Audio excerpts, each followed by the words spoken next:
നമസ്കാരം. നടി ഉർവശി മിക്കവാറും കൊല്ലത്ത് നിന്ന് മത്സരിക്കാനുള്ള സാധ്യതയുണ്ട്. അതായത് ഇടതുപക്ഷ MLA ആയി അല്ലെങ്കിൽ MLA സ്ഥാനത്തേക്ക് ഇടതുപക്ഷ സ്ഥാനാർത്ഥിയായി കൊല്ലം മണ്ഡലത്തിൽ നിന്ന് ഉർവശി എന്ന് പറയുന്ന നടി മത്സരിക്കാനുള്ള സാധ്യത തെളിഞ്ഞു വരുന്നു. അത്തരത്തിലുള്ള സാധ്യതകൾ കൊണ്ടുവരുന്ന മാരാർജി ഭവനിൽ നിന്നാണ് എന്നുള്ളതാണ് യാഥാർത്ഥ്യം. മാരാർജി ഭവനിൽ നിന്നാണ് ഇങ്ങനെ ഒരു തീരുമാനം വന്നിരിക്കുന്നത്. ഉർവശിയെ CPM-ന്റെ അല്ലെങ്കിൽ ഇടതുപക്ഷത്തിന്റെ കൊല്ലം മണ്ഡലത്തിലെ സ്ഥാനാർത്ഥിയാക്കി മാറ്റുന്നു. ഇങ്ങനെ ഒരു തീരുമാനം വന്നിട്ടുണ്ട്. എന്തുകൊണ്ടാണ് എന്ന് ചോദിച്ചു കഴിഞ്ഞാൽ ഈ സംഘപരിവാറുകാർക്ക് പൊതുവെ പ്രശ്നമാണ്. കാര്യം, ഒന്നാമത്തെ കാര്യം, ഉർവശിയെ ഇപ്പോൾ തൽക്കാലം ഇഷ്ടമല്ല. അങ്ങനെ കുറേയധികം ആൾക്കാരുണ്ട്. അതായത് സംഘപരിവാറുകാർക്ക് ഇഷ്ടമില്ലാത്ത കുറേയധികം നടന്മാരും നടികളും നമ്മുടെ രാജ്യത്ത്, നമ്മുടെ സംസ്ഥാനത്തുണ്ട്. യാഥാർത്ഥ്യമാണ്. ഫഹദ് ഫാസിൽ അവർക്ക് ഇഷ്ടമല്ലാത്തൊരു നടനാണ്. അതോടൊപ്പം പിന്നെ നമുക്കറിയാവുന്ന പോലെ ആസിഫ് അലി ഇഷ്ടമല്ല.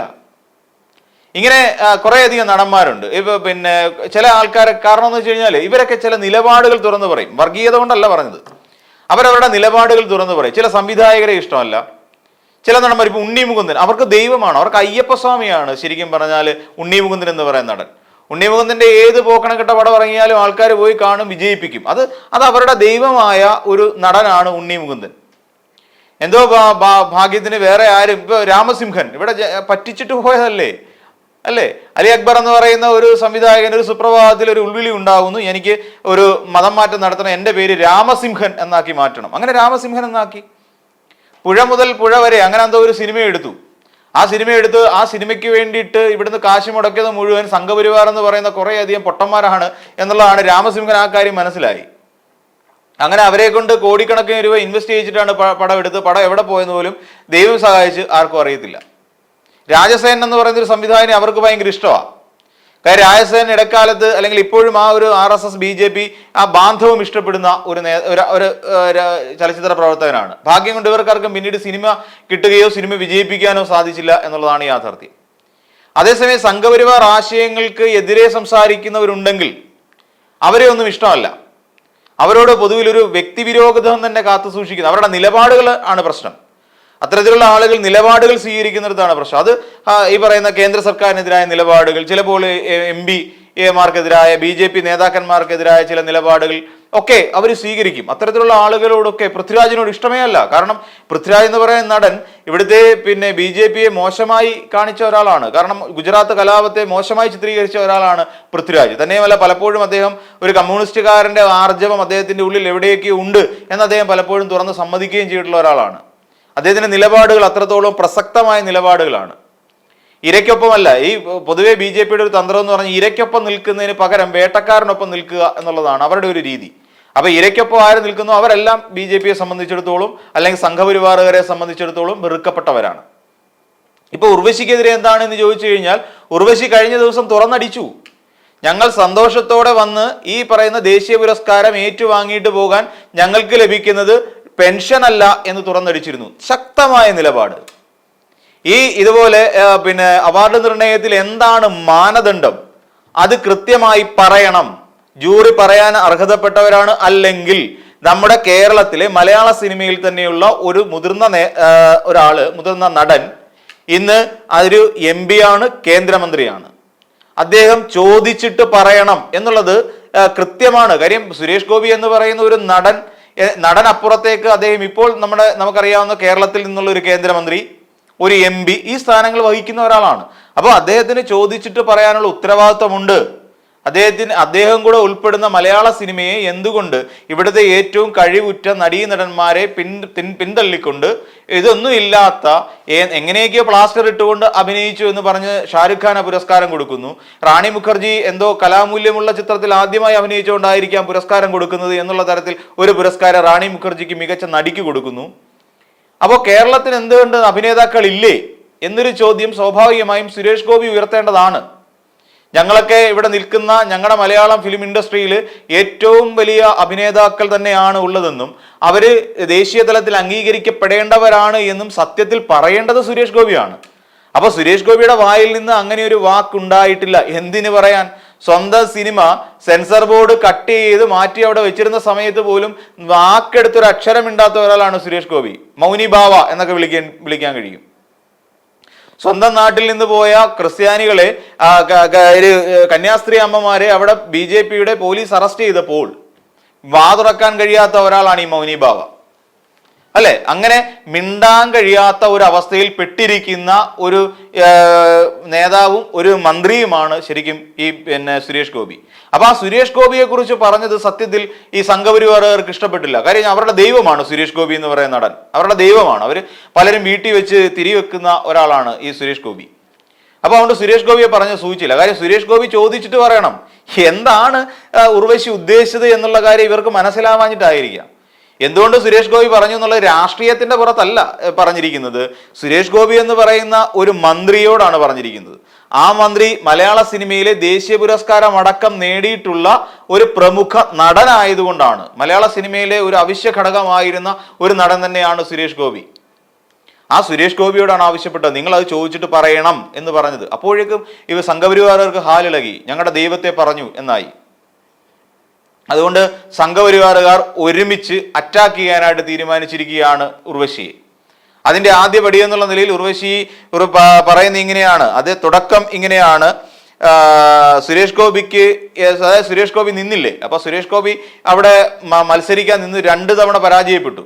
അപ്പൊ ട്രോളും അതോടൊപ്പം മാധ്യമപ്രവർത്തകരുടെ ചൊറിച്ചിലും പിന്നെ അതോടൊപ്പം തന്നെ സകല രാഷ്ട്രീയക്കാരുടെ പരിഹാസവും എല്ലാം ഏറ്റുവാങ്ങി 2 തവണ പരാജയപ്പെട്ടിട്ടും ഈ പറഞ്ഞു വന്നപ്പോൾ ഇവരാണോ ട്രോളെന്ന് എന്നൊരു സംശയം നമ്മുടെ സ്വാഭാവികമായിട്ടും ഉണ്ടാകാം. എന്നാൽ അങ്ങനെയല്ല, ഇവരല്ല ട്രോൾ ചെയ്ത്. അപ്പം അങ്ങനെ 2 തവണ പരാജയപ്പെട്ട് ഒടുവിൽ വിജയിച്ച സമയത്ത് പോലും ഈ ഉർവശി എന്ന് പറയുന്ന ഒരാളുടെ വായിൽ നിന്ന് നല്ല ഒരു വാക്ക് വീണിട്ടില്ല. എന്തുകൊണ്ട്? ഒരു വരി പോലും എഴുതിയിട്ടില്ല സുരേഷ് ഗോപിയെ കുറിച്ച് എന്നാണ് പറയുന്നത്. ഈ പറയുന്ന ഉർവശി എന്ന് പറയുന്ന നടി ഫേസ്ബുക്കിനകത്ത് എഴുതി ശീലിച്ചിട്ടുള്ള ഒരു നടിയല്ല. തന്റെ നിലപാടുകൾ കൃത്യമായി തുറന്നു പറയാൻ ശേഷിയുള്ള ഒരു നടി തന്നെയാണ് പലപ്പോഴും ഉർവശി എന്ന് നമുക്കറിയാം. അപ്പോ ഒരു വരി പോലും എഴുതിയിട്ടില്ല എന്നുള്ളതാണ്. പിന്നെ എന്നിട്ട് ആ മനുഷ്യൻ വിജയിച്ചു കഴിഞ്ഞപ്പോൾ ഈ ചോദിച്ചിട്ട് പറയണമെന്ന് ഉർവശി പറഞ്ഞത് തെറ്റായി പോയി. കാര്യം ഇദ്ദേഹത്തെ വിജയിപ്പിക്കാൻ വേണ്ടി ഉർവശി ഒരു വാക്ക് പോലും പറഞ്ഞിട്ടില്ല എന്ന് പറയുന്നു. അപ്പൊ എന്നിട്ട് നിങ്ങൾക്ക് നാണമില്ലേ എന്നാ ചോദിക്കുന്നത്. അങ്ങനെ പറയുന്നതിൽ നിങ്ങൾക്ക് നാണമില്ല? എന്തിനു ലജ്ജിക്കണം? എന്തിനു ലജ്ജിക്കണം? തൃശ്ശൂരുകാര് വോട്ട് ചെയ്ത് വിജയിപ്പിച്ചിട്ടാണ് സുരേഷ് ഗോപി MP ആയതും മന്ത്രിയായതും. കോൺഗ്രസ്സുകാർ പാലം വലിച്ചത് അവിടെ നിൽക്കട്ടെ. അങ്ങനെ തൃശ്ശൂർക്കാർക്ക് സുരേഷ് ഗോപിയെ വേണമെന്ന് തോന്നിയിട്ടാണ് ജയിപ്പിച്ചത്.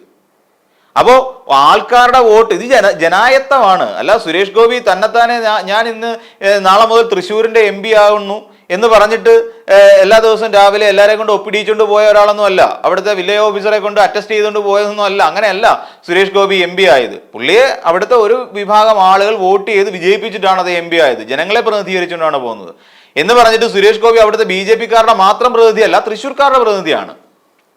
കേരളത്തിൽ നിന്നൊരു മന്ത്രിയാകുക എന്ന് പറഞ്ഞാൽ കേരളത്തിന്റെ പ്രതിനിധിയായിട്ടാണ് അദ്ദേഹം ലോക്സഭയിൽ നിൽക്കേണ്ടത്, അല്ലാതെ BJP-യുടെ പ്രതിനിധിയായിട്ടല്ല എന്നുള്ള കാര്യം ഓർക്കണം. അതുകൊണ്ടാണ് പലപ്പോഴും ജോൺ ബ്രിട്ടാസ് ഈ സുരേഷ് ഗോപിയെ വാരി കൂട്ടിയിട്ട് ചവിട്ടുന്നത് സഭയ്ക്കുള്ളിൽ.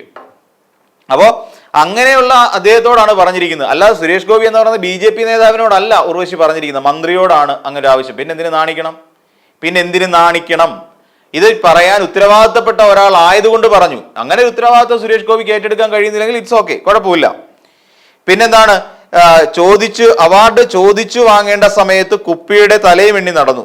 വടികുത്തി നടക്കുന്ന സമയത്ത് വിളിച്ചു കൊടുത്തപ്പോൾ ചട്ടം പഠിപ്പിക്കാൻ വരേണ്ട. ഇതെന്തോ നിങ്ങളുടെ ഔദാര്യമോ? സംഘപരിവാറിന്റെ ഔദാര്യമാണോ ദേശീയ പുരസ്കാരം? അല്ലെങ്കിൽ കേന്ദ്ര സർക്കാരിന്റെ ഔദാര്യമാണോ ദേശീയ പുരസ്കാരം എന്ന് പറഞ്ഞാൽ? അതായത് വിളിച്ചു കൊടുക്കേണ്ട സമയത്ത് അല്ല ചോദിച്ചു വാങ്ങേണ്ട സമയത്ത് കുപ്പിയുടെ തല എണ്ണിക്കൊണ്ട് നടന്നു. അത് നിങ്ങൾക്ക് വല്ല നഷ്ടമുണ്ടോ? ഈ രീതിയിലാണ് അപഹസിക്കുന്നത്. ഉർവശി എന്ന് പറയുന്ന ആള് കുപ്പിയുടെ തല എണ്ണിയായിരുന്നാലും അല്ലെങ്കിലും ശരി, ഉർവശി എന്ന് പറയുന്ന ആ നടി കേരളത്തിന്റെ ഒരു വരദാനം തന്നെ. ഇതിനൊക്കെ ഒരുപാട് മുൻപ് ഉർവശി എന്ന് പറയുന്ന ഒരു പേരിലേക്ക് മാറിയായിരുന്നു. ആദ്യം ഇത് ഉർവശി എന്ന് പറയുന്ന പുരസ്കാരമായിരുന്നു കൊടുത്തുകൊണ്ടിരുന്നത്.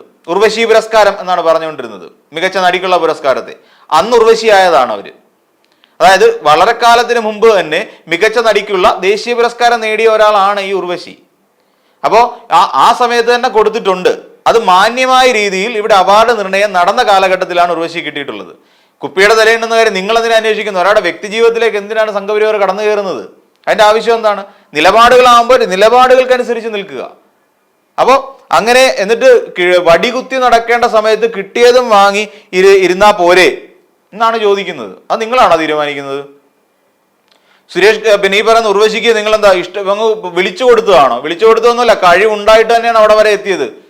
കഴിവുണ്ടായിട്ട് തന്നെയാണ് ഈ പറയുന്ന ദേശീയ പുരസ്കാരം, മികച്ച നടിക്കുള്ള ദേശീയ പുരസ്കാരം വാങ്ങിയ റാണി മുഖർജിയുടെ അപ്പുറത്ത് നിൽക്കുന്ന അഭിനേത്രി തന്നെയാണ് ഉർവശി എന്നുള്ള കാര്യത്തിൽ മലയാളികൾക്ക് സംശയമില്ല. അപ്പൊ അതുകൊണ്ട് പിന്നെ ഇങ്ങനെ തന്ന് ഞങ്ങളെ സഹായിക്കേണ്ട ആവശ്യമില്ല. അത് മലയാളികൾക്ക് അപമാനമാണ് ഈ രീതിയിൽ ഒരു പുരസ്കാരം വെറുതെ കൊടുത്തേക്കാമെന്നുള്ള. അപ്പം അതുകൊണ്ട് വടികുത്തി അടക്കേണ്ട സമയത്ത് വിളിച്ചു കൊടുത്തപ്പോഴൊന്നുമില്ല, നിലപാട് കൃത്യമായ പല സ്ഥലത്ത് പറയണം. എന്നിട്ട് പിന്നെ എന്താ, അല്ലെങ്കിൽ പഴയതുപോലെ അവാർഡ് ബഹിഷ്കരണ കമ്മിറ്റിയിൽ അംഗത്വം എടുത്ത് ജോയിൻ ചെയ്യുക. പണ്ട് കിട്ടാതിരുന്നപ്പോൾ മിണ്ടാതിരിക്കാൻ വാങ്ങിയ അതേ ബ്രാൻഡ് തന്നെ വാങ്ങി ഉപയോഗിക്കുക എന്നൊക്കെ പറഞ്ഞുകൊണ്ടാണ്. എന്നിട്ട് പറയുന്നു ഈ കേന്ദ്രത്തിനെതിരായി ഇപ്പം നടത്തിക്കൊണ്ടിരിക്കുന്ന ഈ നിലപാടുകൾ കൊല്ലം സീറ്റ് ലക്ഷ്യം വെച്ചിട്ടുള്ളത് തന്നെയാണ് എന്നാണ് പറയുന്നത്. അങ്ങനെ ഇതുവരെ പാർട്ടിയുടെ ഭാഗത്തുനിന്ന് അങ്ങനെ ഒരു തീരുമാനം ഉണ്ടായിട്ടില്ല. കൊല്ലം സീറ്റിനെ സംബന്ധിച്ചോ അല്ലെങ്കിൽ എവിടെ ആരെയൊക്കെ മത്സരിപ്പിക്കണം എന്നത് സംബന്ധിച്ചോ ഇതുവരെയായി CPM എന്ന് പറയുന്ന പാർട്ടിക്കുള്ളിൽ അങ്ങനെ ഒരു തീരുമാനം ഉണ്ടായിട്ടില്ല. സംഘപ്രവർത്തകരെ, സംഘമിത്രങ്ങളെ, അങ്ങനെ ഒരു തീരുമാനം ഉണ്ടായിട്ടില്ല. ഇപ്പൊ പിണറായി വിജയൻ പറഞ്ഞ് നിലവിലുള്ള MLA-മാർ മത്സരിക്കട്ടെ എന്ന് തന്നെയാണ് പറഞ്ഞിരിക്കുന്നത്. അവിടെ ഉർവശിക്ക് ഞങ്ങൾ കൊല്ലത്ത് സീറ്റ് കൊടുത്തോളാം എന്ന് CPM വാഗ്ദാനം കൊടുത്തിട്ടൊന്നുമില്ല. അപ്പൊ അതുകൊണ്ട് ഇത്തരത്തിൽ കാടടച്ച് വെടിവെക്കുന്ന കാര്യം ഒന്ന് സൂക്ഷിക്കുക. കാര്യം ഒരാളെ തറ പറ്റിക്കാൻ വേണ്ടി എന്ത് ഹീനമായ പ്രവൃത്തിയും പറയുന്നവരാണ് സംഘപരിവാറുകാർ എന്ന് ജനങ്ങൾക്കറിയാം. എന്തും വിളിച്ചു പറയും. കാര്യം ഇവിടെ നടന്നിട്ടുള്ളത് ഈ സംഘപരിവാരെ നെഞ്ചി കൈവച്ചുകൊണ്ട് പറ, ഈ നടന്ന അവാർഡ് കമ്മിറ്റി അല്ലെങ്കിൽ ഈ അവാർഡ് നിർണയം എന്ന് പറഞ്ഞാൽ പക്ഷപാത വിരുദ്ധമായിരുന്നു, പക്ഷപാതിത്വം ഇല്ലാത്ത ഒന്നായിരുന്നു എന്ന് നെഞ്ചിൽ കൈവച്ച് പറയാൻ ഈ പറയുന്ന സംഘപരിവാറുകാർക്ക് കഴിയുമോ? അതായത് കിട്ടേണ്ടവരിലേക്ക് തന്നെയാണോ മികച്ച ദേശീയ പുരസ്കാരങ്ങൾ കിട്ടിയിരിക്കുന്നത് എന്നുള്ള കാര്യം നെഞ്ചി കൈവച്ച് പറ. ഈ പറയുന്ന പിന്നെ പൃഥ്വിരാജിനെ പരിഗണിച്ചിട്ടേ ഇല്ല എന്നുള്ള കാര്യം നമുക്ക് വ്യക്തമായിട്ട് അറിയാം. എങ്കിൽ തന്നെയും വിജയരാഘവൻ എന്ന് പറയുന്ന നടൻ മികച്ച സഹനടനായി അംഗീകരിക്കപ്പെടേണ്ട ഒരാളാണോ എന്ന് ചിന്തിച്ചു നോക്ക്. വിജയരാഘവൻ എന്ന് പറയുന്ന നടൻ വെറും ഒരു സഹനടൻ എന്നുള്ള നിലയിൽ മാത്രം അംഗീകരിക്കപ്പെടേണ്ട ഒരാളാണോ? അല്ലേ അല്ല. മികച്ച നടൻ എന്നുള്ള നിലയിൽ തന്നെ അംഗീകരിക്കപ്പെടേണ്ട വ്യക്തിത്വമാണ്, അഭിനേതാവായിരുന്നു വിജയരാഘവൻ. അപ്പം ഇതൊരു പിന്നെ നീതിയുക്തമായ ഒന്നാണോ എന്ന് നെഞ്ചി കൈവച്ച് പറ. എന്ത് കാര്യത്തിനാണ് കേരള സ്റ്റോറി പോലെ ഒരു സിനിമയുടെ സംവിധായകന് പുരസ്കാരം കൊടുക്കുന്നത്? മികച്ച സംവിധായകൻ. എന്താ വേറെ ആരും സംവിധായകന്മാരില്ലേ?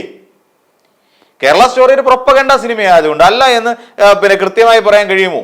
ഈ ബ്ലെസ്സി എന്ന് പറയുന്ന സംവിധായകൻ ചെയ്യാത്ത, അല്ലെങ്കിൽ ജൂഡാന്റണി എന്ന് പറയുന്ന ഒരു സംവിധായകൻ ചെയ്യാത്ത എന്ത് മഹത്വമാണ് ഈ പറയുന്ന കേരള സ്റ്റോറിയുടെ സംവിധായകൻ ചെയ്തു വെച്ചിരിക്കുന്നത്? അതും കൂടെ വ്യക്തമാക്കേണ്ടി വരും. അപ്പൊ അതുകൊണ്ട് ഇത്തരത്തിലുള്ള ആരോപണങ്ങളും ഇത്തരത്തിലുള്ള സൈബർ കൊലകളും തൽക്കാലം അങ്ങോട്ട് മാറ്റിവെക്കുക. യാഥാർത്ഥ്യത്തെ സംഘപരിവാറുകാരാണെങ്കിൽ പോലും അതിനെ സാമാന്യ ബുദ്ധിയോടുകൂടി ഉൾക്കൊള്ളാൻ പഠിക്കുക.